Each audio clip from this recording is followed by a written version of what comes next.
할렐루야. 네, 반갑습니다.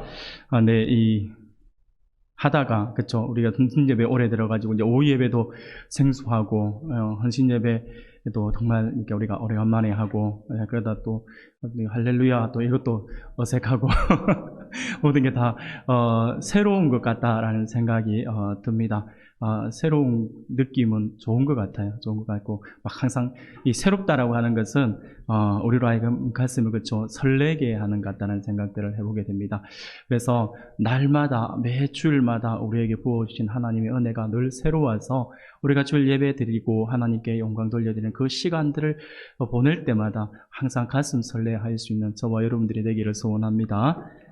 네, 우리가 오늘 로마서 1장 1절 말씀을 우리가 보았습니다. 본문의 말씀을 가지고 우리의 신분은 이라고 하는 제목으로 같이 말씀을 잠시 살펴보고자 합니다. 요즘에도 없어지지 않고 조금 있긴 있는데, 예전에 제가 서면에 볼 일이 있어서 한번 나간 적이 있어요. 서면 앞에 말고 뒤쪽에 이제 주디스 태화백화점 있잖아요. 주디스 태화백화점 그 뒤쪽으로 해서 한번 갈 일이 있어서 한번 갔다가 제가 깜짝 놀라는 일을 한번 경험을 했습니다. 그게 뭐냐면요, 이게 주디스 백화점 그 뒤에 주차장 그 뒤쪽 건물이어서 뒤쪽 건물을 가서 돌아와서 이렇게 갈 수 있는 일이 있어서 그쪽은 잘 안 가는데 그날 이제 볼 일이 있어서 갔는데, 거기에 웬 포장마차가 그리 많은지 모르겠어요. 저는 포장마차가 밤에만 있는 건 줄 알았는데, 장사를 영업을 하는 줄 알았는데, 낮에부터 그때 그 시간이 한 2시, 3시 정도 된 것 같은데, 얼마나 포장마차가 많은지 제가 대충 이렇게 세어봐도 한 30개 정도가 되는 것 같아요. 아니 무슨 포장마차가 이리 많지라고 했는데, 근데 그 포장마차가 크지 않고 작아요. 작은데 한 3사람, 4사람 들어갈 수 있는 포장마차더라고요. 그래서 근데 툴로 보니까 전부 다 가득 차 있어요. 그 포장마차 안에 한 30개 정도 되는데 전부 다 차 있는 거예요. 어떤 포장마차는 또 줄 서 있기도 하고. 그래서 도대체 여기가 어떤 음식점이길래 얼마나 맛있길래 이 낮에 이게 또 들어가 있는 사람들이 거의 대부분 또 젊은 사람들이더라고요. 그래서 얼마나 맛있는 음식이길래 이렇게 줄 서서 이렇게 아니면 또 다 이렇게 이 시간에 다 들어가서 이렇게 음식을 먹지 하면서 제가 이렇게 힐끔힐끔 하면서 안을 이제 뒤져봤어요. 뒤져보고는 또 내가 더 놀랐어요. 저는 음식점인 줄 알았는데 음식물 먹고 있는 사람이 한 명도 없더라고요. 한 명도 없이 그냥 탈이 있어요.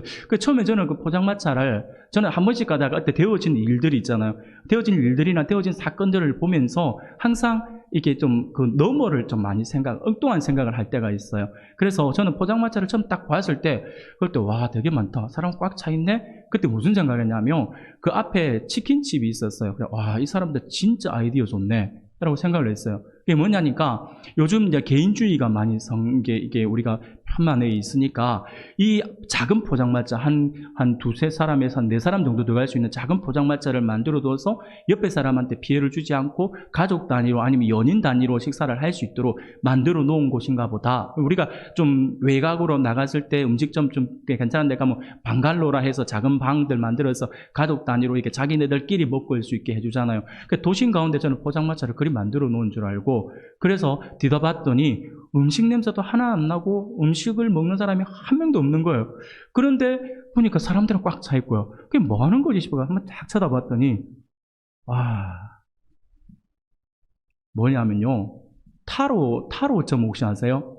타로점을 보는 데더라고요. 근데 점 보는 데요. 그 점 보는데 젊은이들이 너무 많은 거예요. 너무 많아갖고 한 곳도 빠짐없이 모두가 다 들어가서 그렇게 있는 거예요. 그래서 이 타로점이 도대체 뭐길래 이 타로점 본다고 사람들이 이렇게까지 몇 알리 있을까라고 생각을 해서, 그래서 제가 잠시 멍하니 있다가 도대체 뭐지 하다가, 그리고 이제 볼일 보고 그 다음 주이 되었어요. 그러니까 토요일 딱 되면 토요일에 이제 청년들이 교회에 와서 봉사하고 한다. 교회에 딱 오니까 제가 아이들한테 물어봤어요. 얘들아, 타로점이 뭔데? 그게 이렇게 많지? 전에도 보니까 이게 부산 대학이라든지 대학가 앞에도 이렇게 많던데 서면 뒤를 갔더니 너무 많은데 도대체 이게 뭐야? 라고 했더니 이 아이들이 하는 이야기가 그냥 별로 그냥 그냥 점 보는 게 아니라 그냥 심심풀이로 하는 거예요. 이렇게 이야기하더라고요. 그래서 이게 뭘까 했는데 제가 타로점을 한번 살펴봤어요. 보니까 이 타로점이라고 하는 것이 이 타로 카드라고 하는 게 있어요. 아마 젊은 사람들은 본 적이 있을 거고 어르신들도 우리 또 보신 적이 있는지 모르겠는데 카드에 보면 이게 언제 유행을 했냐면 언제 시작됐냐면 중세시대 유럽에서 시작이 되었어요.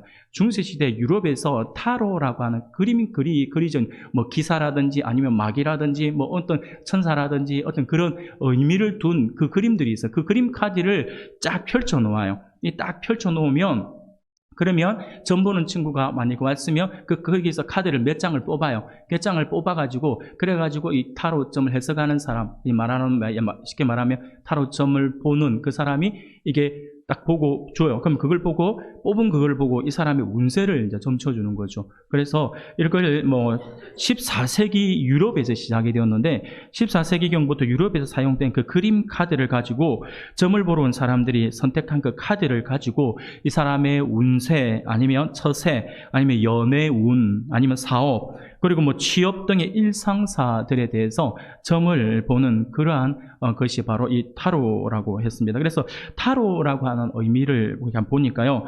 당신의 운명을 아주 구체적이고 명쾌하게 알려주는 신비의 점술이다라고 이렇게 말을 한다라고 하더라고요.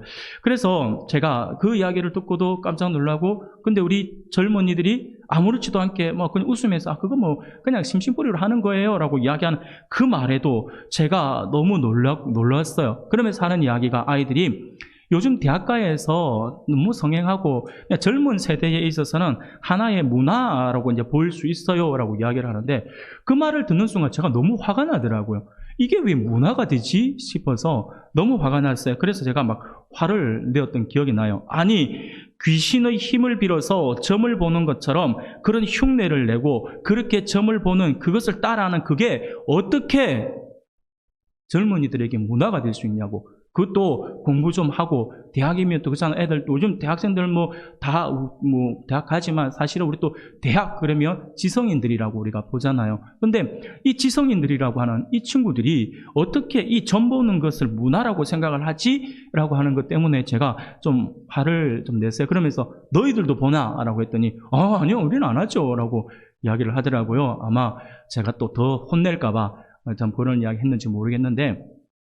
여하튼 간에 그러면서 제가 우리 젊은이들에게 뭐라고 했냐면 하나님의 영광을 가리우는 못된 것들은 근절될 수 있도록 해야 된다. 그 일에 예수 믿는 사람들이 앞장서야 돼. 타로 카드 이런 것들을 가지고 문화다라고 넘어가지 말고 이것이 틀렸다라고 하면서 너희들이 이야기를 해줄 수 있어야 된다라고 이야기를 하면서 이렇게 우리가 함께 기도하자라고 해서 그렇게 한번 기도했던 기억이 납니다. 그러고 나서 또 한 달 정도가 지났을까요? 다시 또 서면에 나갈 일이 있어 나갔는데 깜짝 놀랐어요. 없어진 거예요. 없어졌어요. 물론 근데 여러분들 오해하지 마십시오. 저의 기도의 능력이 많아가지고 그게 없어졌다가 아니라 자리를 옮겼더라고요.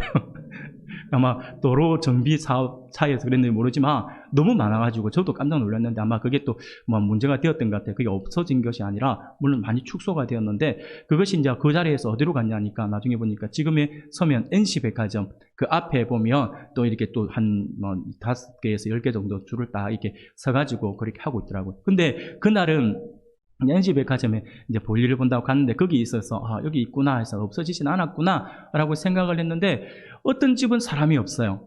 어떤 집은 사람이 없는데 어떤 집은 10m씩 줄을 서 있는 거예요. 그러니까 의자 있잖아요. 우리 간이 막 음식점 대기하듯이 줄을 서 밖에서 줄 서가지고 막 이렇게 2명이 3명이서 앉아 있는 게 쫙 그러면서 좀 뭐지 하면서 제가 이제 타로가 뭔지를 알았으니까 지나가면서 이 집이 제일 용한가 보다 라고 했어요. 그러면서 줄 서가지고 막 그래 있더라고요. 사랑하는 여러분 보십시오. 제가 이야기를 왜 시작을 하냐면 우리 젊은이들이 이것이 문화다. 그냥 아무렇지도 않게 심심풀이로 한번 해보는 거예요. 장난삼아서 한번 해보는 거예요. 라고 이야기를 하는데 그러면서 이거 점 보는 거 아니에요 라고 이야기를 했었거든요. 근데 가만 정리를 해보세요. 점 보는 게 아닌데 왜 한 집에만 몰리냐고요. 점 보는 게 아닌데 그 용한 집만 간다라고 하는 거예요. 그 집이 왜 그 집에만 몰릴까요? 사람들의 말에 의해서 이 집이 제일 용하더라, 제일 잘 맞추더라, 이 집이 제일 괜찮더라, 이런 거잖아요. 음식 정도로 맛있는 데만 가잖아요. 무당도 보면요, 여러분들 무당도 잘 보면 그 영험하다라고 하는 집에 더 많이 가요. 여러분들 그거 아시죠? 무당집에 풍선 달려 있잖아요. 대나무에 풍선 달려 있잖아요. 그 풍선이 의미하는 바가 뭔지 아세요? 아, 모르세요? 아, 모르시는구나. 예. 저는 그 풍선 떼갖고 막 갖고 놀고 했거든요. 그러다가, 예, 한번 맞아 죽을 뻔하고 막 이랬는데, 그 풍선 개수가 그 접신한 그 무당의 영역이에요. 그래서 풍선이 많이 달려있으면 이 집이 영험한 집이고, 풍선이 작게 달려있고, 만약에 풍선이 한 2개밖에 없으면, 신참이네, 이러시면 되는 거예요. 조금 더 많으면, 막 그렇다 하더라고요. 제가 뭐, 자세한 거 모르면 그걸 이야기 하더라고요. 예. 다음에 제가 무당에 대해서 다시 또 경험한 부분들에 대해서 말씀을 나누도록 하고요. 여하튼, 재미삼아 본다라고 하는 그게 정말 한 집에만 몰리는 것을 보면서, 그러면서 이 사람들은 청년들이 말은 재미삼아 보는 거라 하지만 이것들이 전 보는 것을 모르고 이렇게 재미삼아 본다 하는구나, 귀신에게 영혼을 팔고 있는 거구나 싶어서 제가 너무 많이 좀 마음이 아팠던 것 같습니다. 그래서 저는 이것을 보면서 전 보는 거 아니다라고 말하는 사람들을 보면서 일침을 가고 싶어요. 그거는 분명한 점이다라고 하는 거예요. 귀신에게 영혼을 파는 거다라고 그렇게 이야기를 하고 싶어요. 사랑하는 여러분, 그들이 무당과 다를 바가 뭐 있습니까? 똑같잖아요. 그래서 저는 그냥 타로 점 보는 사람을 보고 그냥 저는 이렇게 부르고 싶어요. 타로 무당이라고.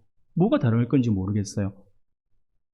사랑하는 여러분, 저는 순간 그러한 장면들을 보면서 이 나라가 어떻게 될런지 참으로 좀 안타깝다라는 생각을 해봤습니다. 우리 지성인들이라고 하는 젊은이들이 그런 데 빠져가지고 그렇게 매여 있는 걸 보면서, 지금은요, 포장마차도 아니에요. 대학 앞을 가보면 버젓이 가게를 내어서 이렇게 영업을 하는 사람들도 많이 있습니다. 그런데 여러분 있잖아요, 이러한 현상이 우리 젊은이들에게만 나타나는 현상은 아니더라라고 하는 거예요.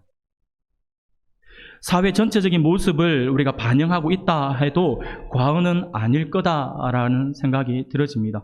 왜냐하면요, 요즘 신문이나 요즘에 뭐 어떤 그런 잡지나 길거리를 가다 보면 무당이 버젓이 자기를 소개하고 사람들을 끌어들이기 위해서 광고를 하고 있는 것을 보게 됩니다. 신문지상에서 무당의 광고를 하고요. 특히 스포츠신문 이런 것들은 아예 막 대놓고 광고를 하지요. 그리고 요즘에 보니까 교회들이 하도 이것에 대해서 항의를 많이 해서 그런지 모르겠지만 버스에도 예전에 참 많았거든요. 여전히 여러분들 버스에도 버스 뒷자리에 한번 의자 뒷자리에 있다든지 아니면 이게 광고판에다가 버젓이 있잖아요. 무슨 도사들, 왜 그리 도사가 많은지, 무슨 도사들, 무슨 도령들.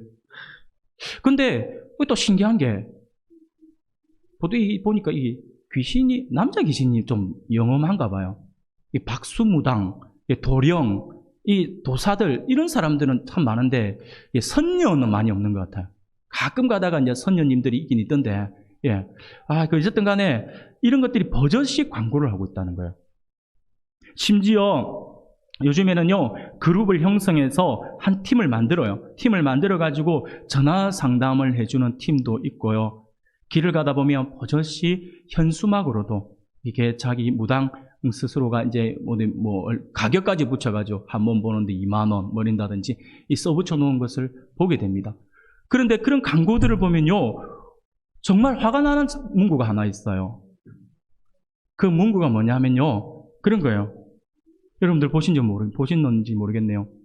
기독교인 대환영. 여러분들 그런 거 보면 그냥 넘어가시나요? 저는 짜증이 팍 올라와요. 막 화가 빡 나요. 도대체 얼마나 예수 믿는 사람들을 무시하면 이 무당이, 일단 우리 교회도 한번 붙일까요? 무당 대환영 막 이런 거.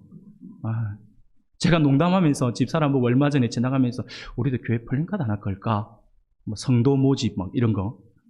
아니 일반 회사에서는 뭐 있잖아요, 직원 모집 이런 거 붙이는데 교회는 이런 거 붙이면 안 되나? 뭐 문득 그런 생각이 들어가지고 그냥 우스갯소리로 한번 이야기를 했던 기억이 나는데, 여러분 무당이 기독교인들을 얼마나 무시했으면 기독교인 환영이라고 하는 문구를 버젓이 써가지고 그래놓고 광고를 하고 있어요. 여러분 왜 그럴까요? 그만큼 자신이 있는 걸까요? 아니에요. 그들이 그렇게 자신이 있어가 아니라 그들이 그렇게 하는 이유가 있어요. 죄송하지만 예수 믿는 사람들 가운데서도 점 보는 사람이 그렇게 많다는 거예요. 기독교인들이 많이 가는 거예요. 예수 믿는 다음에. 그러니 무당들이 볼 때는 우스운 거죠. 그래 기독교인 환영 뭐 이런 거 써놓는 거예요. 기독교인들 가운데 그래도 목사님이 앞에서 가면 안 됩니다 라고 이야기를 하니까 가면 안 되는가 보다 하지만 그래도 옆에서 누군가가 어디 점집에 갔는데 용하더라 라고 얘기하면 기가 쏠게 돼가지고 진짠가? 내일 모레 우리 남편 어디 뭐 승진 시험이 있다던데 우리 아들 취업 어찌 되는가 막 궁금해가지고 아니면 아이고 우리 아들 장가를 가야 되는데 아니면 우리 딸 시집을 보내야 되는데 용하다는데 뭐 그런 것도 기가 쏠게 돼가 가보고 싶다니까요. 근데 기독교인 대환영 해놓으면 모르는 척하고 간다니까요. 사랑하는 여러분, 점쟁이들과 무당들이 왜 이렇게 여러분들을 간구합니까? 그만큼 기독교인뿐만 아니라 그만큼 장사가 잘 되기 때문이겠죠. 많은 사람들이 찾아오기 때문입니다. 왜 사람들이 점쟁이를 찾아갈까요? 왜 사람들이 무당을 찾아가서 자신의 인생을 그렇게 상담을 하는 것일까요? 저는 곰곰이 생각을 해보았어요. 곰곰이 이게 기도하면서 묵상을 해보니 답을 알겠더라고요. 그게 뭐냐면 무당을 찾아간다든지 점을 보는 사람들의 특징이 있어요. 그게 뭐냐니까 자신이 누구인지를 모른다라고 하는 거예요. 자신이 누구인지를 몰라요. 그리고 자신이 어디로 가야 할지도 모르고 무엇을 해야 할지도 모르기 때문에 그렇게 빠진다라고 하는 것이죠. 내 인생이 어떻게 될 것인지 내가 어떻게 살아야 되는지에 대해서 모르니까 누군가의 인도함을 받고 싶은 것인 거죠. 그래서 그런 곳에 빠진다라고 할 수 있습니다. 사랑하는 여러분, 이러한 시대에 하나님의 사람들이 해야 될 일은 너무나도 명확합니다. 우리 주변에 이렇게 많이 흔들리는 사람들이 있다라고 한다며 무당을 찾는 사람들이 많고 많다 한다며 예수 믿는 우리들이 무엇을 해야 하는지는 너무나도 명확하다라고 할 수 있는 것이죠. 방황하는 사람들에게 어디로 가야 하는지, 어디가 올바른 길인지, 무엇을 위해 살아야 하는지를 우리가 알려주어야 한다라고 하는 것입니다. 하나님의 사람들에게서 그러한 진리가 전포되지 않고 보여주지 못하니까 사람들이 점장이를 찾아가고 무당을 찾아가는 것입니다. 우리가 무당보다 더 무당이 접신한 그 귀신도 비교가 안 될 만큼 어마어마한 천지만물을 창조하신 하나님을 믿고 있는 우리가 그 귀신과는 비교도 안 돼요. 어디 비교를 하냐고, 어디 갑자기 갖다 붙이냐고 하면서 하나님의 이름을 여러분들을 자랑해 보신 적이 있습니까? 모르니까 무당을 찾아가는 것이죠. 예수 믿어봐가 돼야 돼요. 약장수들이 이야기하잖아요. 이 약 한번 먹어봐 이러잖아요. 여러분 예수 한번 믿어봐 돼야 된다니까요. 그걸 안 하니까 세상 사람들이 몰라서 그런 것들을 찾아다닌다라고 하는 것입니다. 여러분, 우리가 어떻게 그 진리를 알려줄 수 있을까요? 그 진리의 기준은 어디에 있냐면 바로 하나님의 말씀인 성경입니다. 하나님의 말씀을 통해서 진리를 경험한 우리가 말씀에서 배운 대로 그 길은 망하는 길이다. 그 길로 가면 안 됩니다. 이 길로 가야 합니다. 그래야지만 영원한 생명을 얻을 수 있습니다. 라고 성경에 나와 있는 그 말씀 그대로 우리가 증거할 수 있어야 한다라고 하는 것이죠. 바로 유일하신 그분, 유일하신 길, 그분, 우리 주님을 증거할 수 있어야 한다라고 하는 것입니다. 사랑하는 여러분, 저는 그런 의미에서 예수 그리스도를 믿는 신앙의 기본, 신앙의 핵심을 함축적으로 그러면서도 명확하게 다루고 있는 말씀이 바로 이 로마서라고 말씀을 드리고 싶습니다. 목회하시는 많은 분들이 말씀하기를 로마서는 죽은 영혼과 교회를 살리는 능력이 있다라고 그렇게 말씀을 합니다. 저는 우리 사랑하는 은광교회 성도님들이 하나님의 말씀을 항상 가까이 하고 묵상하시는 분들이 되기를 소원합니다. 무엇보다 로마서의 말씀을 통하여서 은혜 받고 교회의 일꾼이 되고 나아가 세상에서 그리스도의 영향력으로 살아가는 주의 백성들이 되기를 간절히 소망합니다. 로마서의 말씀을 통하여서 하나님의 진리를 깨닫고 하나님의 은혜를 깨닫고 그 말씀을 통하여서 구원의 그 놀라운 은혜들을 체험할 수 있어야 한다라고 하는 것이죠.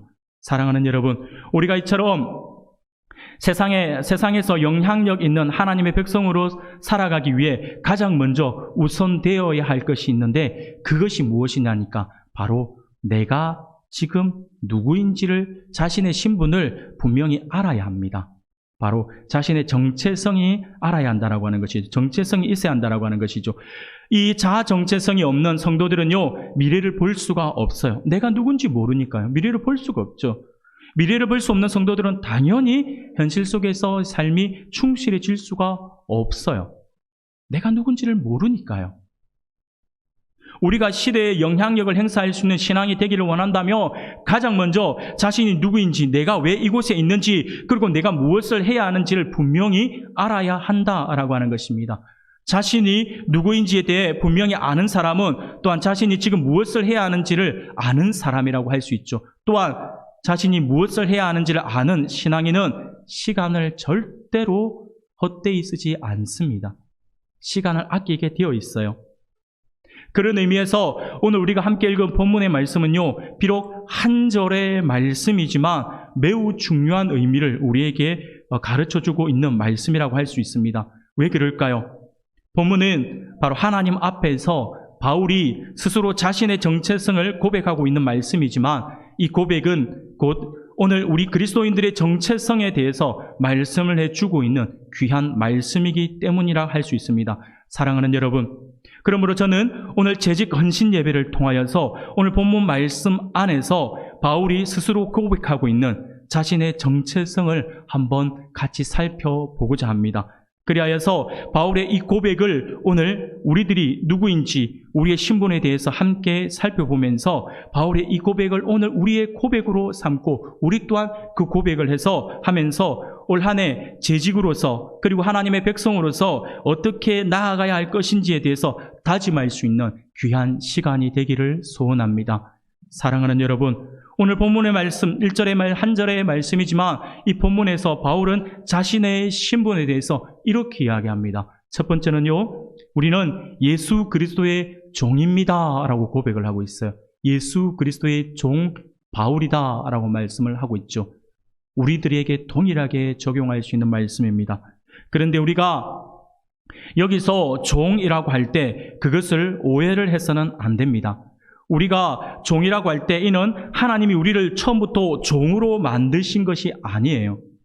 예수 그리스도께서 나를 종으로 삼기 위해 구원해 주신 것이 아니다라고 하는 거예요. 그럼 여기서 말하는 종은 어떤 의미냐라고 하니까 내가 우리 주님이 좋아서 그분을 사랑하고 신뢰하기 때문에 영원히 주님과 함께하고 주님이 나의 주인이 되어 주시기를 간절히 바라서 내가 스스로 된 종이라고 하는 거예요. 내가 스스로 종으로서의 삶을 살아가겠습니다 라고 고백하는 그 종의 개념이다 라고 하는 것이죠. 처음부터 하나님이 우리를 종으로 부르셨다면 우리는 기쁨이 없을 것이에요. 종이라고 하는 그 자체가 어떻게 보면 우리를 억압하게 되고 우리를 힘들게 하는 단어이잖아요. 그렇기 때문에 종 했을 때 내가 종이다 라고 했을 때 그거 가지고 좋아하는 사람은 없어요. 그런데 그게 아니라 내가 스스로 종이다, 스스로 종이 되었다 하는 사람들은요, 이 개념이 달라지죠. 바로 마음의 자세가 틀려져요. 내가 기쁨이 있다라고 하는 것이죠. 스스로 종으로서의 삶을 결정한 종에게는요, 세상이 이해하지 못하는 기쁨이 있게 되어 있어요. 고난 중에서도 찬송을 할 수 있다라고 하는 것이죠. 바울은 로마서를 시작하면서 1장 1절에서 자신의 신분을 그렇게 고백을 하고 있는 것입니다. 예수 그리스도의 종이라고요.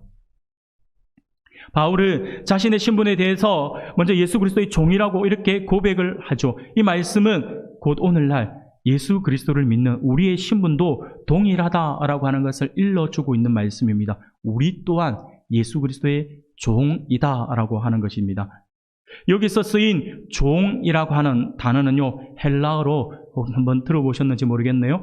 둘로스라고 합니다.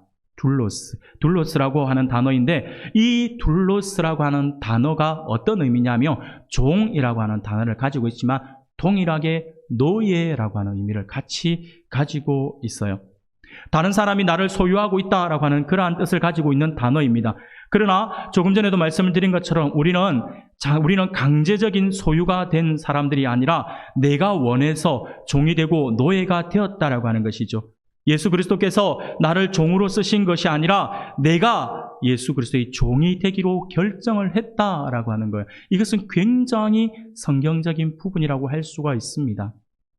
출애굽기 21장 1절부터 6절까지의 말씀을 보며 종에 대한 규례가 나옵니다. 제가 읽어드리겠습니다. 1절부터 6절까지 길지만 제가 한번 읽어드릴게요.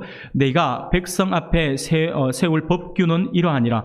내가 히브리 종을 사면 그는 6해 동안 섬길 것이요 7째 해에는 몸값을 물지 않고 나가 자유인이 될 것이며 만일 그가 단신으로 왔으면 단신으로 나갈 것이요 장가 들었으면 그의 아내도 그와 함께 나가려니와 만일 상전이 그에게 아내를 주어 그의 아내가 아들이나 딸을 낳았으면 그의 아내와 그의 자식들은 상전에게 속할 것이요 그는 단신으로 나갈 것이로되 만일 종이 분명히 말하기를 내가 상전과 내 처자를 사랑하니 나가서 자유인이 되지 않겠노라 하면 상전이 그를 데리고 재판장에게로 갈 것이요 또 그를 문이나 문설주 앞으로 데리고 가서 그것에다가 송곳으로 그의 귀를 뚫을 것이라.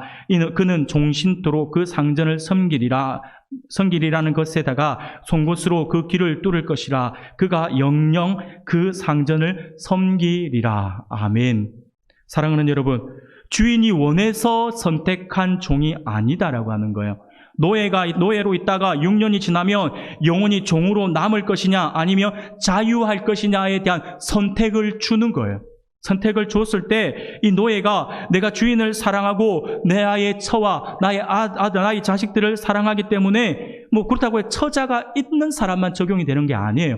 혼자도 역시 적용이 되는 겁니다. 그래서 내가 6년 동안 섬겼는데 내가 갈 곳도 없고 가만히 생각해 보니 우리 주인이 너무 가족같이 잘 대해주고 그래서 주인이 너무나도 고맙고 그래서 굳이 내가 나갈 필요가 없을 것 같아요. 그냥 주인님과 함께 살고 싶어요 라고 해서 내가 영원히 종이 되어 있겠다라고 그것을 선택하며 그를 데리고 재판장에 가서 귀를 뚫어서 영원한 종의 규례로 삼을 것이다 라고 말씀을 하고 있는 것이죠. 이런 의미를 우리가 가지고 쳐다보면 그렇죠. 그리스도인들에게 이 귀를 뚫는 것은 어떻게 보면 좀 성경적이라고 할 수가 있을 것 같아요. 그냥 멋을 내기 위해서 귀를 뚫었다가 아니라 나는 영원한 그리스도의 종입니다. 저도 한번 뚫어볼까요? 저는 무서워서 못 뚫을 것 같아요. 여하튼 귀를 뚫는 것은 당시에 종으로서 영원한 종이 되겠습니다라고 스스로 선택한 자의 그러한 종의 규례였다라고 하는 것입니다. 바울이 자신을 그리스도의 종이라고 할 때 이것은 예수께서 강제로 자신을 종으로 삼은 것이 아니라 내가 원해서 그분의 종이 되었다라고 그렇게 고백을 하고 있는 것이죠. 내가 그분을 사랑하고 신뢰하기 때문에 영원히 그분 밑에 있겠다라고 결정을 한 것입니다. 바로 사랑으로 매인 관계라고 할 수가 있습니다. 사랑하는 여러분, 우리가 잘 알고 있는 것처럼 우리가 누군가를 사랑하게 되면요, 사랑의 노예가 되게 되어 있죠. 사랑하는 사람을 기쁘게 하기 위해서 그 사람이 원하는 일이라고 한다면 무엇이든지 다 해주려고 합니다. 안 되는 일도 마치 해줄 것 같이 그렇게 허풍을 치기도 하죠. 그래서 요즘 젊은이들은 이런 걸 없지만 예전에 어르신들은 그렇죠, 이런 말들 많이 들었잖아요.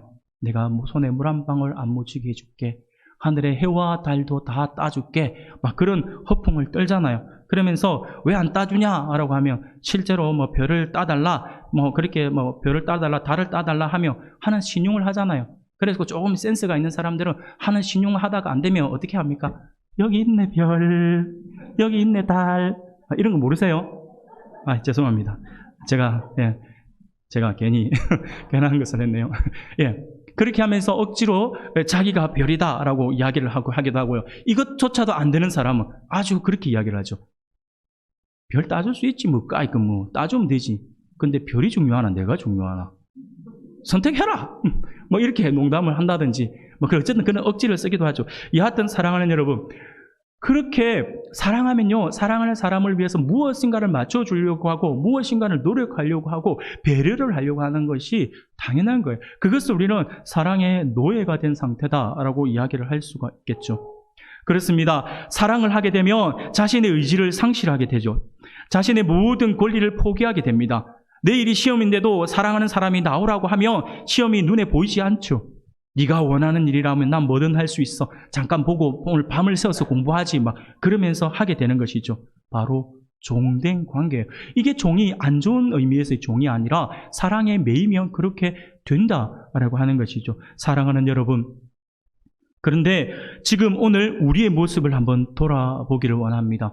우리의 모습을 돌아보면서 오늘 우리는 누구의 종이 되어 있는지 한번 살펴볼 수 있기를 바랍니다. 세상에 죄악된 것들, 세상의 쾌락이 나의 주인이 되어 있지는 않습니까? 세상이 나의 삶의 우선권이 되어 있지는 않는지 한번 살펴보자라고 하는 것이죠. 세상 일이라고 한다면 우선적으로 달려가면서 하나님을 위한 일에는 주저하고 있다면 우리는 그분의 종이라고 말을 할 수가 없습니다. 내 것이 우선이 되어지니까요. 종은 자기 것이 우선이 될 수 없잖아요. 고대 사회에서 보면 종이 가질 수 없는 것, 아니 종에게는 없는 것 네 가지가 있었다라고 이야기를 합니다. 종에게 없는 네 가지, 그게 뭐냐니까요. 첫 번째는 자기의 뜻이 없었어요. 종이 자기 뜻을 가지면 안 되잖아요. 내 생각이 아니라 주인이 시키면 시키는 대로 하는 게 종이잖아요. 근데 종이 갑자기 주인이 뭐 시켰는데 내 생각은요 주인님 그거 아닌 것 같아요. 그런 종이 있나요? 그러면 바로 혼나겠죠. 종은 자기의 뜻을 가질 수가 없습니다. 두 번째로 종이 무엇을 가질 수 없냐면요, 돈이요. 종이 돈이 어디 있습니까? 돈 없어요. 다 주인 거죠. 주인이 이미 주인이 그래 소유 갖고 싶어 가져, 다 가져. 근데 니는 내 거야. 그럼 네 소유 다 내 거야. 이래 되는 거잖아요. 종이 돈이 없죠. 그리고 셋째는요, 고대 사회에 종에게 없는 것은 세 번째는요, 자식이 없어요. 오늘 말씀에도 그러잖아요. 내가 종울이 되었는데 주인이 나에게 아내를 붙여주어서 결혼을 하게 만들어서 그리고 자녀를 낳으면 나중에 6년 뒤에 나갈 때 어떻게 나가라 했어요? 혼자 나가라는 거예요. 왜? 자녀는 누구 거라고요? 주인 거기 때문에. 그래서 자식은 없다. 자식이 없다라고 이야기를 하는 거죠. 모든 게 다 주인 거기 때문에. 그리고 네 번째는요, 자신의 생명이 없어요. 내 생명조차 내 마음대로 할 수가 없는 게 종이라고 하는 거예요. 사랑하는 여러분, 이 네 가지가 고대 사회에서 종이 가질 수 없고 종에게 없는 네 가지지만 오늘 우리에게 적용해 봅시다. 예수 그리스도의 종이라고 한다면 우리가 역시 고대의 종처럼 이 네 가지에 매여 있어서는 안 된다라고 하는 거예요. 하나님의 뜻보다 내 뜻이 앞서서도 안 되고요. 그리고 물질에 있어서 하나님보다 물질을 앞세워가지고 그렇게 하나님을 저버리면 안 된다라고 하는 것이고요. 자녀를 먼저 앞서 자녀 때문이며 신앙도 버릴 수 있는 그러한 모습을 가져서는 안 된다라고 하는 것이고요. 그리고 내 생명조차 목숨조차도 아끼지 아니하고 바울처럼 내어줄 수 있는 그러한 사람들이 바로 그리스도의 종이어야 한다, 종이다라고 그렇게 이야기할 수 있다라고 하는 것이죠. 사랑하는 여러분, 고대 사회에서의 종의 모습을 통하여서 오늘 우리의 모습으로 적용해 볼 수 있기를 바랍니다. 주님의 종으로서 내 뜻이 아니라 주님의 뜻에 순종하고 내 재산도 내 자녀도 심지어 나의 생명조차도 주님의 것임을 고백하면서 오직 주님의 뜻을 따를 수 있는 그러한 사람이 주님의 종이라고 할 수가 있을 것입니다. 이 참된 종으로서의 모습, 그 모습이고 그것이 참된 종으로서의 모습이고 주인 되시는 주님께 칭찬받을 수 있는 그러한 종이다라고 하는 것이죠. 그래서 예수님도 마태복음 24장 45절 46절에서 이렇게 말씀을 해요. 충성되고 지혜 있는 종이 되어 주인에게 그 집 사람들을 맡아 때를 따라 양식을 나눠줄 자가 누구냐? 주인이 올 때에 그 종이 어떻게 하는 것을 보며 그 종이 복이 있으리로다 라고 말씀을 하는 거예요. 이렇게 참된 종으로서의 우리가 삶을 살아가며 결국 우리 주인이신 주님께 하나님께 칭찬받는 종이 된다라고 하는 것이죠. 잘했다, 착하고 충성된 종아라고 하는 칭찬을 받게 된다라고 하는 것입니다. 사랑하는 성도 여러분, 우리 안에 종의 신분이 회복될 수 있기를 바랍니다. 어떻게 보면 우리는 지금 주님의 종이라고 말을 하고 있으면서도 이 세상의 종으로 살아가고 있는 것은 아닌지 한번 돌아보아야 할 것입니다. 돈의 노예로, 일의 노예로, 게임의 노예로, 쾌락의 노예로 살아가고 있는 것은 아닌지 돌아보아야 한다라고 하는 것이죠. 거기에는 잠깐의 만족을 줄 수 있지만 영원하지 않습니다. 소망도 없고 참 기쁨도 없습니다. 결국 남는 것은 상한 마음뿐입니다. 그러나 주님의 종으로 살아가기로 결정하며 세상이 이해하지 못하는 기쁨이 있게 되어 있어요. 고난 중에도 찬송을 하게 되어 있습니다. 그분의 종이 되면 바울처럼 감옥 안에 들어가서도 기쁨의 고백이 나오게 되는 것이고요. 그냥 웃음이 나오고 즐거울 수밖에 없습니다. 이처럼 세상이 볼 때는 이 말도 안 되는 비상식적인 모습이 나타나게 되어 있다고 하는 것이죠. 그것이 스스로 주님의 종이 된 사람들의 은혜라고 할 수가 있을 것입니다. 사랑하는 성도 여러분, 이런 기쁨을 회복하기를 원한다면 오늘 다시 한번 나의 삶을 돌아보아서 입술만이 아니라 마음 깊은 곳에서 진정으로 주님의 종이 되기로 결정할 수 있기를 바랍니다. 그리할 때 하나님의 종으로서 누리는 참된 기쁨을 누릴 수 있게 될 것입니다.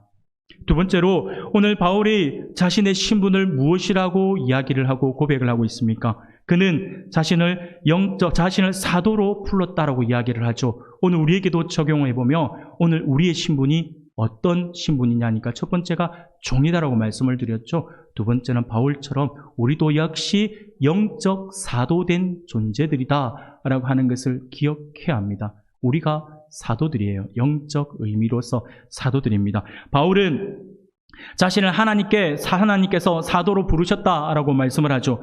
우리는 하나님께서 주신 사명을 가지고 이 세상에 보냄을 받은 영적 사도들입니다. 사도로 살아가려면 날마다 주님을 만나야 합니다. 아니, 주님을 만나지도 않았는데, 주님을 체험하지도 않았는데 주님께 보냄을 받을 수가 있나요? 없죠. 주님이 누군지 모르는데 야, 너 가. 그러면 네 하고 갈 사람이 누굽니까? 당신 누구신데요? 라고 할 수밖에 없는 것이죠. 사울이 고백하는 거 지극히 당연한 거예요. 사울아, 사울하고 부를 때 당신이 누굽니까? 라고 물어보잖아요. 모르니까요. 나는 네가 핍박하는 예수다 라고 하잖아요. 그래서 주님을 만나잖아요. 주님을 만나고 나서 어떻게 합니까? 주님이 너는 이방인들을 위해서 따로 세운 나의 그릇이다 라고 이야기를 했을 때 바울이 아멘이잖아요. 그러면 어떻게 합니까? 이방 세계로 나가서 자기 목숨도 돌아보지 않고 나가서 복음을 전하잖아요. 이방으로 보내어주는 거잖아요, 바울이. 그래서 바울이 자신을 사도라고 이야기를 하는 거예요. 우리가 그렇다라고 하는 거예요. 우리가 주님을 만나야지만 이 사도로서의 사명을 감당할 수가 있습니다. 그 감격이 없으면 미지근한 신앙, 기쁨이 없는 삶을 살게 되어 있습니다. 사랑하는 여러분, 사도의 뜻이 무엇입니까? 사도는요, 사명을 가지고 파견된 특사를 말합니다. 예수 그리스도의 종인 우리는 단순한 종이 아니라 예수 그리스도께서 주신 사명을 가지고 하는 사도들이라고 하는 것이죠. 저는 우리 모두가 이 시대의 사도들이라고 믿습니다. 그런데 우리가 여기서 한 가지 오해를 하시면 안 돼요. 제가 사도들입니다 라고 이야기를 하니까 여러분들 내 직분이 그런가 라고 생각을 하시면 안 됩니다. 이거는 여러분 오해가 없이 들으셔야 돼요. 사도라고 할 때, 우리가 영적 사도라고 할 때 그게 영적인 의미에서 이야기한다라고 하는 것이지 우리 모두가 사도의 직분을 가졌다가 아니에요. 사도의 직분은요 없어요. 지금 없습니다. 사도의 직분은요 2000년 전에 예수님을 만나서 예수님과 함께 동행하면서 세워졌던 12사도 그리고 바울까지 해서 사도의 직은 거기서 끝나요. 그래서 이 사도들의 훈련을 받았던 사람, 이 사도들이 제자를 넣었잖아요. 그 제자들을 누구냐면 그것도 예수님을 한 치 건너서 만났기 때문에 아마 예수님을 하고 동시대를 살았던 사람들일 수도 있어요. 그래서 그 사람들을 우리가 뭘라 부르냐면 속사도라 불러요. 사도들의 제자들을 속사도라 부르고요. 이 속사도들도 제자가 있겠죠. 그 제자들을 누구라 부르냐면 여러분들 들어보셨을 거예요. 교부라고 불러요. 그래서 교부는 따지고 보면 예수님의 제자예요. 많이 내려왔죠? 그러면 여기서 또 의문이 있죠. 그러면 교부의 제자는 누굴까요? 궁금하죠? 안 궁금해요? 나 궁금할 것 같은데. 궁금하죠? 예. 그냥 제자입니다. 없어요. 그까지 내려가면 그 밑에 계속 하기 때문에 없어요. 그냥 교부들의 제자는 그냥 제자, 이렇게 하는 거예요. 여러분들이 그걸 아셔야 돼요. 어쨌든 사도라는 직분은 없어요, 오늘날 사도라는 직분이 없는데, 제가 조금 전에 사도입니다라고 얘기했으니까 제가 사도입니다라고 이야기를 하면 안 됩니다. 그럼에도 불구하고 지금 우리 시대에 몇몇 분들이 내가 사도다. 그래서 하나님의 직통 계시를 받았다. 하나님으로부터 직통 계시를 받아서 하나님께 보냄을 받았다. 라고 이야기하는 사람들이 가끔 있습니다. 그 사람들은요, 우리가 돌봐줘야 될 사람들이에요. 사도의 직분이 없어요. 사도의 직분을 가지고 이야기를 하면 안 됩니다. 그냥 제자일 뿐이에요. 그래서 내가 사도다라고 이야기를 하면요, 오해를 받아요. 이단 취급을 받을 수 있어요. 그렇기 때문에 내가 사도의 직분을 가졌습니다라고 이야기하면 안 되고, 내가 영적 사도의 의미, 보냄을 받은 자라고 하는 그 의미에서 내가 주님으로부터 보냄을 받은 사람입니다. 어디로요? 우리의 가정으로, 우리의 직장으로, 우리의 공동체에, 우리의 학교에 보냄을 받은 사람들이에요. 무엇 때문에? 기쁜 소식을 전하라고요. 복음을 전하라고. 그래서 우리 모두가 사도, 영적 사도라고 하는 것은 바로 복음을 위하여 세워둔 영적 사도들이다라고 하는 거예요. 사도라고 하는 이 단어는요, 헬라어로 아포스톨로스라고 합니다. 아포스톨로스라고 이야기를 하는데, 바로 보냄을 받은 자라고 이야기를 하죠. 여러분, 우리 모두가 보냄을 받았나요? 보냄을 받지 않았나요? 확실히 안 가시면 말씀을 봅시다. 마태복음 28장 19절 20절 외우고 계신 분도 계실 거예요. 제가 읽어드릴게요. 그러므로 너희는 가서 모든 민족을 제자로 삼아 아버지와 아들과 성령의 이름으로 세례를 베풀고 내가 너희에게 분부한 모든 것을 가르쳐 지키게 하라. 볼지어다 내가 세상 끝날까지 너희와 항상 함께 있으리라 하시니라. 아멘. 이 말씀이 몇몇 사람에게 준 걸까요? 예수 믿는 모든 사람에게 준 걸까요? 그럼 우리가 보냄 받았잖아요. 주님 뭐라고 하십니까? 너희는 가서 모든 민족으로 제자를 삼아 보냄을 받았잖아요. 영적 의미로서 사도의 의미를 가지고 있다라고 하는 거예요. 그래서 우리가 영적 사도라고 이야기를 하는 겁니다. 여러분, 우리의 신분을 분명히 아셔야 합니다. 하나님께서 왜 우리 가정에, 왜 우리 회사에, 왜 우리 학교에, 왜 우리 공동체에 나를 보냈을까라고 하는 거예요. 이유는 하나밖에 없어요. 그곳에서 잘 먹고 잘 살아라가 아니라 뭐라고 합니까?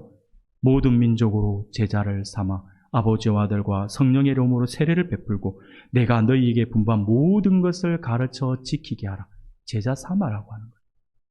우리가 제자가 되어야 되고, 그리고 제자인 우리가, 그렇죠? 예수님의 제자가 사도고, 사도가 속사도를 낳고, 속사도가 교부를 낳고, 교부들이 또 제자를 낳은 것처럼 우리가 주님이 제자가 되고 또 다른 제자를 낳아서 계속해서 복음을 흘려보내야 된다고 하는 것이죠. 그것이 우리의 사명이고 영적 사도로서의 우리가 가져야 될 모습이다라고 하는 것을 우리가 기억해야 합니다. 사랑하는 여러분, 이 의미를 우리가 분명히 아셔야 합니다. 그렇기 때문에 우리가 사도다라고 할 때 영적 의미로서 영적 사도입니다라고 이야기를 하는 것이지 그냥 사도의 직분을 이야기하고 있는 것은 아니다라고 분명히 말씀을 드렸습니다. 그래서 여러분들 이것을 가지고 오해를 하면 큰일 납니다. 어디 가셔가지고 우리 목사님 그러시던데 우리가 사도로의 직분을 갖고 있다던데 이러면 큰일 납니다. 그럼 얼른 이 카메라를 돌려봐야 돼요. 농담이고요. 그렇게 이야기를 해서는 안 된다라고 하는 거죠. 직분은 없어요. 직분은 없어요. 사도의 직분은 더 이상 없습니다. 그러나 의미는 있어요. 사도의 의미, 보냄을 받은 그 의미는 가지고 있다라고 하는 것을 우리가 기억해야 합니다. 사랑하는 여러분, 다시 한 번 더 말씀을 드립니다. 우리는 하나님께서 주신 복음이라고 하는 위대한 사명을 가지고 이 세상에 보냄을 받은 영적 사도들입니다. 하지만 우리는 대부분이 허울뿐인 사도로서의 삶을 살아가고 있습니다. 무슨 말일까요? 진정한 사도로서의 삶을 살아가고 있지 못하다라고 하는 것입니다. 왜 그렇습니까? 주님을 만나는 감격이 드물기 때문에 그래요. 주님을 진짜 만나면 그 감격에 의해서 자랑하고 싶고 이야기하고 싶어요. 그런데 오늘 내가 내 삶 한가운데에서 영적 사도로서의 그 사명을 잘 감당하고 있지 못하다라고 한다면 그 이유는 한 가지예요. 날마다 주님과 만나고 주님과 동행하는 그 삶이 부족하다라고 하는 거예요. 주님을 만나는 은혜가 분명히 우리 안에 있어야 합니다. 영적 사도로 살아가기 위해서는 주님을 경험하고 만나는 그런 감격이 있어야 된다라고 하는 것이죠. 주님을 만나지 못하면 자신의 사명을 모르고 자신의 비전을 절대로 가질 수가 없습니다. 뿐만 아니라 나를 향한 주님의 비전도 알 수가 없죠. 결국 주님을 만나지 못하면 우리의 신앙은요, 미지근하게 되어 있어요. 진짜 주님을 만나면요, 머물러 있지 않죠. 예배의 감격 안으로 들어가게 되고요. 그러면요, 새벽이든 밤이든 예배가 있다 없다가 중요한 것이 아니라 주님의 몸된 교회에서 기도하고자 하는 그 마음들이 불을 일어난다라고 하는 거예요. 사랑하는 여러분, 주님을 만난 감격이 지금 우리 안에 있습니까? 예배를 통해 말씀이 선포될 때 주님을 만나야 합니다. 기도할 때 주님을 만나야 합니다. 말씀을 통해, 그리고 기도를 통해 마음을 만져주시고 위로해 주시고 소망을 주시는 우리 주님을 만나야 한다라고 하는 것입니다. 그것이 우리 안에 있어야 합니다. 그래야지만 날마다 승리할 수가 있어요. 한 번 만나면 그날 승리할 줄은 모르겠지만 내일은 내일 또 다른 하나님을 우리가 만나고, 그래서 제가 새벽에도 여러분 늘 기도할 때 늘 말씀하면서 기도하는 내용이 그거잖아요. 오늘도 주님과 함께 동행하기를 원합니다라고 하는 이유가 거기 있어요. 날마다 주님 만나고 주님과 함께 동행할 때 우리가 승리할 수가 있다라고 하는 것이죠. 사랑하는 여러분, 어떻게 보면요, 우리가 첫 번째 종이라고 했잖아요. 종은 내가 선택하는 거라 했잖아요. 내가 선택하는 영원한 종이라고 했잖아요. 내가 선택해서 하는 것이라고 한다면 사도는 하나님께서 만나 주셔야지만 할 수 있는 부분이죠. 주님이 보내주셔야만 가는 거잖아요. 주님이 보내지도 않았는데 나는 사도입니다 하면서 딱 갔는데 주님이 나중에 언제? 내가 언제 보냈는데? 그럼 어떻게 하겠습니까? 주님이 보내주셔야 하잖아요. 그래서 주님을 만나야 된다라고 이야기하는 거예요. 사랑하는 여러분, 그러므로 우리 안에 주님을 만나는 첫 감격, 주님을 만났던 그 첫 감격, 주님이 아니면 안 된다라고 고백하던 그 첫 사랑이 회복되어서 영적 사도로서의 사명을 온전히 감당할 수 있는 우리 성도님들이 다 되기를 축원합니다. 마지막 하나를 더 말씀을 드리면요, 오늘 우리 그리스도인들의 신분에 대해서 무엇이라고 이야기하냐면 복음을 위하여 따로 구분된 자다라고 이렇게 말씀을 합니다. 우리가 그렇다는 거예요. 여러분, 이게 우리의 신분이라고 하는 거예요. 우리가 종이고, 우리가 영적 사도이고, 그리고 영적 사도는 아까 말씀을 드렸죠. 복음을 위한 것이라고. 바로 복음을 위하여 따로 구분된 존재다라고 하는 것을 우리가 기억해야 합니다. 하나님께서 왜 우리를 영적 사도로 불러주셨냐라고 하는 것은 조금 전에도 말씀을 드렸죠. 하나님의 복음을 위하여 택정함을 입었으니라고 바울이 말하잖아요. 바로 복음 때문이다라고 이야기할 수 있습니다. 하나님의 복음을 위하여 택정함을 입었다라고 하는 말은 무슨 말이냐면 따로 구분해 두었다라고 하는 거예요. 여러분, 복음을 위해서 따로 구분해 둔 거예요. 이걸 제가 조금 더 다르게 풀어서 해석을 해드릴게요. 우리를 따로 구분해 두었다라고 하는 말이 무슨 말이냐면 여러분들이 지금 다니고 있는 직장을 위해서 다른 사람이 아니라 여러분들을 따로 구분했다는 거예요. 여러분들이 속해 있는 가정을 위해서 다른 사람이 아니 지금 나를 선택해서 하나님께 따로 구분해서 그 가정을 이루게 했다라고 하는 거예요. 학생들은 여러분들이 있는 그 학교를 위해서, 여러분들이 학급을 위해서 여러분들을 따로 구분하여 세워주셨다라고 하는 거예요. 그게 바로 복음을 위하여 따로 택정함을 입었다라고 하는 그 의미예요. 사랑하는 여러분, 그러면 복음이 무엇입니까? 복음은 한마디로 말 그대로, 그 뜻 그대로 해석하면 기쁜 소식이에요. 좋은 소식. 좋은 소식이 바로 복음이에요. 다시 말하면 하나님께서 우리에게 주신 사명은 기쁜 소식을 세상에 알리는 것입니다. 좋은 소식을 세상에 전하는 것이 바로 이 복음이라고 하는 것이죠. 그래서 그 복음을 알면 기쁘잖아요. 그래서 제가 서두에도 우리가 무당들도 그리 하는데 왜 우리는 그리 못하냐 하면서 말씀을 드린 게 그거예요. 예수 한번 믿어봐. 얼마나 좋은지 몰라. 이 이야기가 그거예요. 그 기쁜 소식을 우리가 전해야 한다라고 하는 것이죠. 내가 어떤 직업을 가지고 있든 어디 있고 무엇을 하든 세상 사람들에게 기쁘고 좋은 소식을 알리는 것이 내게 주신 사명이라고 하는 것입니다. 사랑하는 여러분, 그러면 복음이 기쁜 소식이라고 했는데 그럼 이 기쁜 소식은 또 구체적으로 뭘까요? 바로 예수 그리스도죠. 예수 그리스도가 오셨다예요. 예수 그리스도가 오셨다. 그리고 그분이 나를 위해 십자가를 지고 돌아가셨다. 근데 죽음으로 끝나버리면 너무 허무하잖아요. 그런데 놀랍게도 그분은 살아나셨어. 이게 복음이에요. 근데 이게 단순하게 예수님이 오셨다, 죽었다, 살아났다, 하나님 우편에 계신다, 이것이 그냥 이 단어에서 끝나는 것이 아니라 이 모든 것, 이것 안에, 이 네 가지 이 의미 안에 우리의 삶의 모든 것이 다 포함되어 있어요. 그래서 예수님이 오셨다, 예수님이 우리를 위해 죽으셨다, 이 말은 우리의 인생이 지금 처절하게 힘들고 어렵고 실패하고 있다면 걱정하지 마. 그것 때문에 우리 주님이 오신 거야. 내가 상처가 있으면 걱정하지 마. 그것 때문에 주님이 십자가 지신 거야. 결국 우리의 마지막은 승리하게 되어 있어. 우리 주님이 부활하셨기 때문에. 이게 복음이에요. 그래서 제가 전에도 자주 말씀을 드리잖아요. 예수 믿는 사람들은 저는요, 그렇게 믿어요. 복 받아야 되고. 예수 믿는 사람들은 잘 돼야 되고. 그래야지만 말을 한마디 하더라도 크게 할 수 있죠. 안 믿는 사람들에게 가가지고 예수 한번 믿어봐. 나처럼 돼. 이래 해야 되잖아요. 근데 맨날 지지리궁상으로 살고 있으면서 예수 한번 믿어볼래? 내가 니처럼 될까봐 안 가. 이러면 안 되잖아요. 여러분, 근데 우리가 잘 되어야 한다라고 하는 것이 물질로만 생각하지 마시고 영적인 복이에요. 그래서 자족할 수 있는 마음들도 가질 수 있어야 돼요. 물론 물질의 복도 많이 누려야죠. 여러분들이 하나님의 일을 하고 싶은데 돈이 없어요. 얼마나 힘들어요. 저는 여러분들 모두가 부자 되기를 원해요. 그래서 여러분들이 하나님을 위해서 정말 마음껏 쓸 수 있는 그런 은혜가 있기를 원해요. 얼마나 좋아요. 하나님의 일을 하고 싶은데 결국 하고 싶은데 돈이 없어요. 안 되잖아요. 잘 돼야 되잖아요. 그래서 예수 믿는 사람들은 잘 돼야 된다라고 저는 믿고 있고 그렇게 선포를 하는 겁니다. 그래야지만 예수 안 믿는 사람들에게 그것을 증거할 수 있는 거잖아요. 사랑하는 여러분, 예수 그리스도께서 우리를 위해 오셨다, 우리를 위해 죽으셨다, 우리를 위해 살아나셨다, 하나님 우편에서 지금도 우리와 함께 하신다, 이 사실들을 우리가 분명히 알고 그 기쁜 소식을 세상 사람들에게 알려주어야 합니다. 그것이 바로 복음이거든요.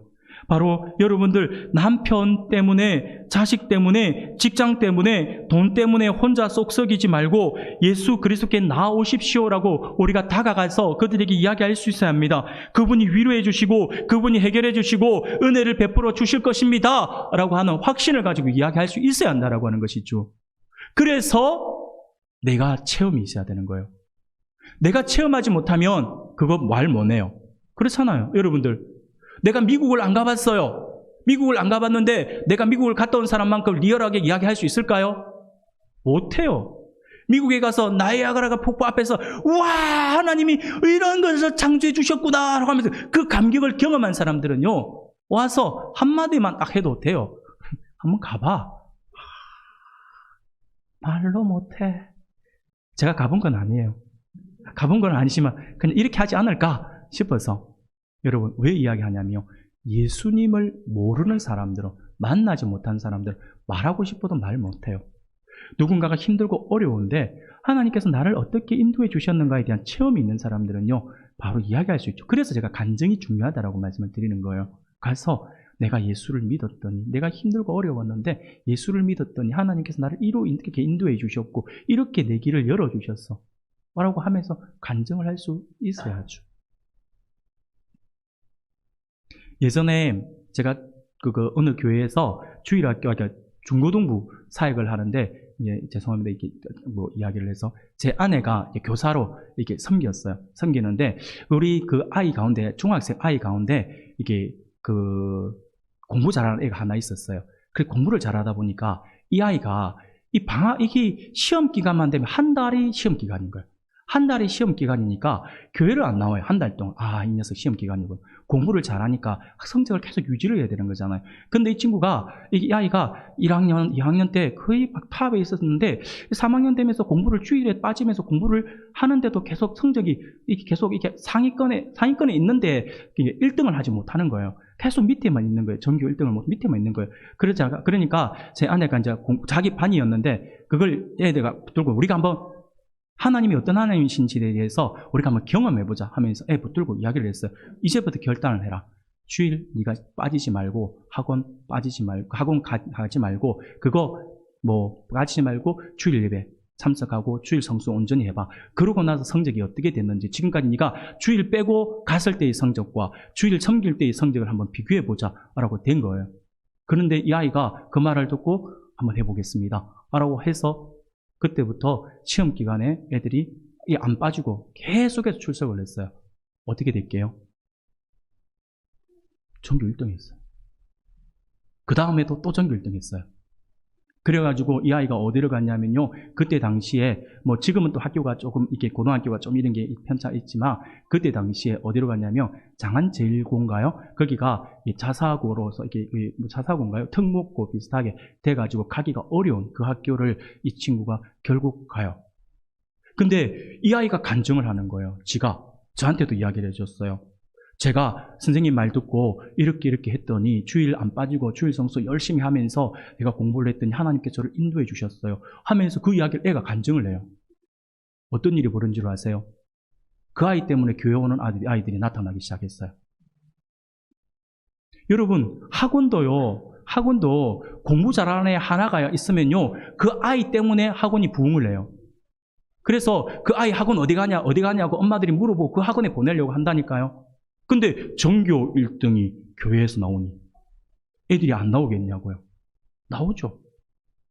사랑하는 여러분, 제가 왜 이 이야기를 하냐면 이 아이가 그것을 경험하니까 지가 간증을 하잖아요. 그걸 이야기를 하잖아요. 얼마나 지금 제가 알고 있기로는 어딘지 모르겠는데 지금 의대에 가 있는 걸로 알고 있어요. 졸업을 했겠나? 벌써 나이가 있으니까. 사랑하는 여러분, 바로 그런 거예요. 우리가 주님을 체험하고 나면 그것을 그렇게 증거할 수가 있는 것이죠. 여하튼 하나님께서 우리를 그것을 위해서 따로 세워주셨다라고 하는 것을 우리가 기억해야 합니다. 내가 만났던 주님에 대한 감격과 은혜를 다른 사람들에게 나누어 주는 것이 바로 복음을 전하는 것이고 그것이 전도하는 것입니다. 사랑하는 여러분, 정말 우리가 복음에 대한 열정이 있다면, 주님을 만난 감동이 있다면, 주님의 종으로 살아가기를 원한다면 우리가 바로 복음을 위하여 택정을 받은, 따로 구분되어서 세움을 받은 존재다라고 하는 사실들을 반드시 기억할 수 있기를 바랍니다. 오늘 저는 말씀을 정리하면서 우리 사랑하는 우리 은광교회 성도님들 모두가 오늘 말씀에 은혜를 받고 오늘 말씀에 도전을 받을 수 있기를 바랍니다. 오늘 오후에 이 재직 헌신 예배를 통하여서 하나님께서 우리에게 주신 말씀을 기억할 수 있기를 바랍니다. 우리는 우리의 분명한 신분을 알아야 합니다. 우리는 하나님의 종입니다. 그리고 하나님께로부터 세상으로 보냄을 받은 자들입니다. 그리고 무엇보다 복음을 위하여 따로 세움을 받은 하나님의 백성들이다라고 하는 사실들을 반드시 기억할 수 있기를 바랍니다. 그리하여서 내가 무엇을 하든지 하나님께서 나에게 주신 신분에 걸맞는 행동을 통하여 오직 하나님의 영광을 나타내고 하나님을 기쁘시게 해드릴 수 있는 우리 은광교회의 모든 재직들, 그리고 모든 성도들, 우리 청년들, 우리 사랑하는 주일학교 학생들이 다 되기를 주님의 이름으로 축원합니다.